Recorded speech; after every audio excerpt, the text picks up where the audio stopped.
semua, perkenalkan nama saya Nima Desani Pranyandari.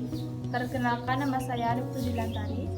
Hari ini kami akan mempresentasikan redistribusi pendapatan nasional. Mulai dari pengertiannya, bentuk-bentuk redistribusi, ukuran pokok redistribusi, dan alternatif praktik redistribusi. Silakan disimak presentasi kami. Nah, sekarang saya akan menjelaskan tentang pengertian redistribusi pendapatan. Redistribusi pendapatan adalah penyaluran kembali yang dilakukan oleh pemerintah untuk masyarakat yang membutuhkan. Manfaat redistribusi pendapatan adalah mengurangi tingkat kemiskinan untuk mengurangi kesenjangan sosial sebagai investasi sosial untuk jangka panjang kehidupan masyarakat yang dilandasi oleh solidaritas sosial, memperluas pemerataan pendapatan dan kesejahteraan.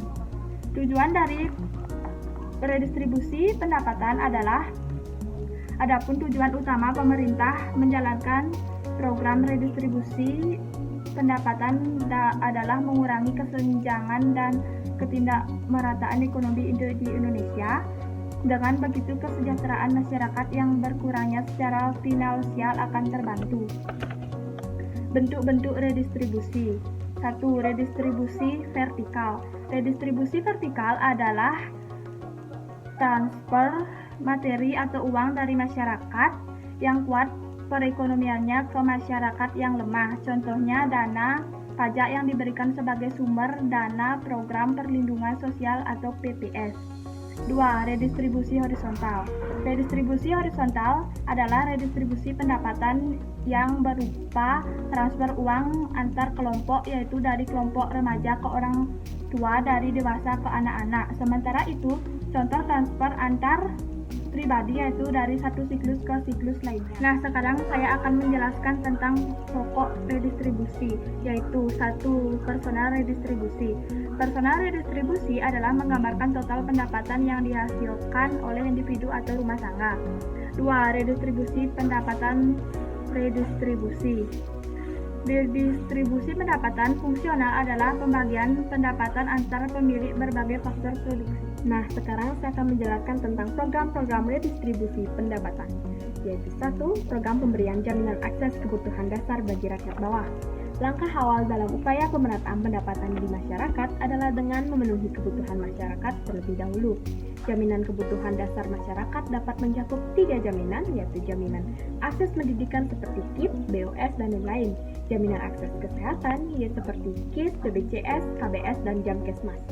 Jaminan kebutuhan pokok seperti BLT, BTB, subsidi, dan bedah rumah. Nah, sekarang saya akan menjelaskan tentang salah satu jaminan akses kesehatan, yaitu KIS. Ini adalah KIS yang saya punya. Kartu Indonesia Sehat ini atau KIS adalah program pemerintah yang bisa dimanfaatkan masyarakat kurang mampu untuk mendapatkan pelayanan kesehatan secara gratis. Tapi sayangnya masih banyak warga belum mengetahui cara menggunakan Kartu Indonesia Sehat. Kartu ini sendiri merupakan program yang bertujuan untuk melakukan perluasan dari program kesehatan yang sebelumnya, yaitu BPJS. Yang kedua adalah jaminan akses Kartu Badung Sehat atau KBS. Kartu Badung Sehat bisa digunakan untuk mendapatkan pelayanan dan fasilitas medis di seluruh pusat pelayanan kesehatan di Kabupaten Badung yang berpusat di Rumah Sakit Umum Mangusada di Desa Kapal, Kecamatan Mengui. Program jaminan kesehatan KBS ini sementara dihentikan. Ini menyusul program itu belum bisa masuk dalam aplikasi Sistem Informasi Pembangunan Daerah atau SIPD yang dibuat pemerintah pusat melalui Kemendagri. Oke, program yang kedua ada program kredit lunak dan penjaminan kredit berbasis komunitas. Pada tanggal 5 November 2007 telah diresmikan program kredit usaha rakyat atau KUR dengan kebijakan KUR, UMKM, LKF, dan UMKM. Kebijakan ini diharapkan dapat membantu masyarakat golongan menengah ke bawah sehingga dapat menjadi wirausaha yang mandiri serta membantu mengurangi persentase penduduk miskin di Indonesia. Yang ketiga ada program pengembangan usaha atau industri kecil. UKM adalah singkatan dari usaha kecil dan menengah. UKM merupakan salah satu bagian penting dari perekonomian suatu negara maupun daerah. Terdapat beberapa cara guna mengembangkan usaha atau industri kecil, yaitu pengembangan usaha kecil yang menyerap banyak tenaga kerja, pemerataan dalam redistribusi pembangunan dan pemerataan dalam distribusi pendapatan. Upaya pemerintah dalam melaksanakan pembayaran UMKM, Program Nasional Pemberdayaan Masyarakat Mandiri Perdesaan atau PNPM Mandiri Perdesaan. Program ini dilakukan untuk lebih mendorong upaya peningkatan kualitas hidup, kesejahteraan, dan kemandirian masyarakat di perdesaan. Yang keempat ada pemerintah bekerjasama dengan swasta lokal dan asing untuk menjelaskan program atau Corporate Social Responsibility (CSR).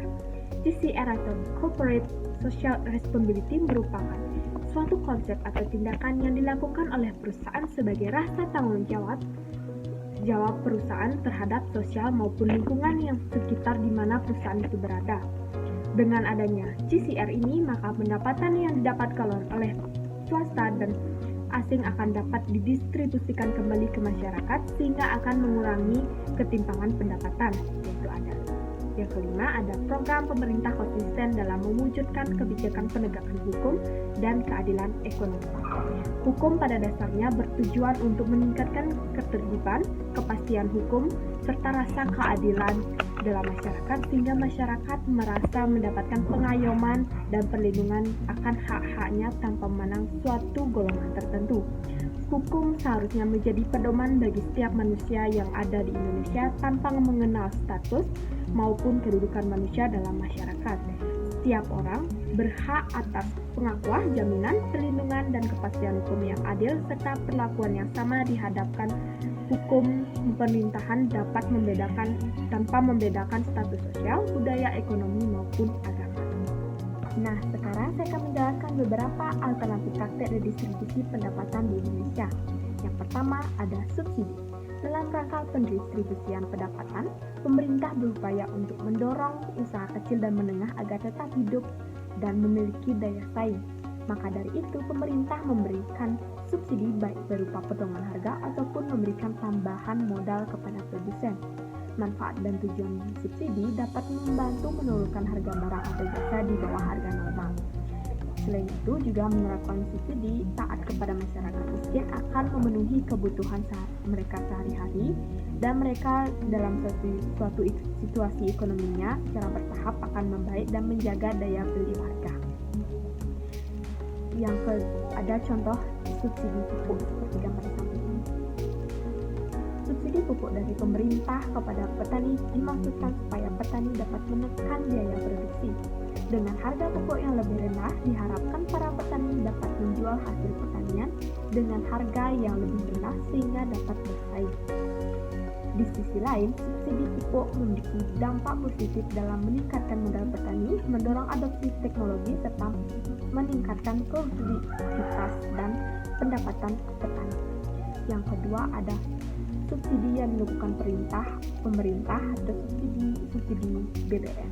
Contohnya ada seperti gambar di samping. Subsidi BBM diperuntukkan bagi kalangan menengah ke bawah. Pemberian subsidi bahan bakar ini diharapkan dapat menekan beban biaya transportasi masyarakat.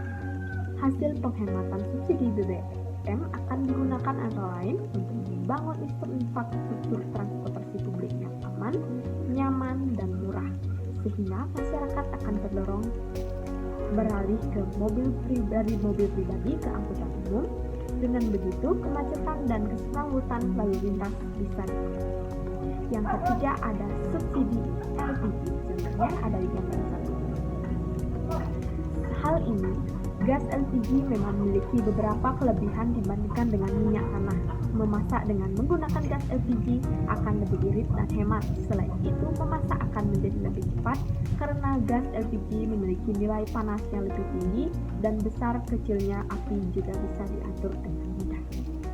Yang kedua ada alternatif pengenaan pajak.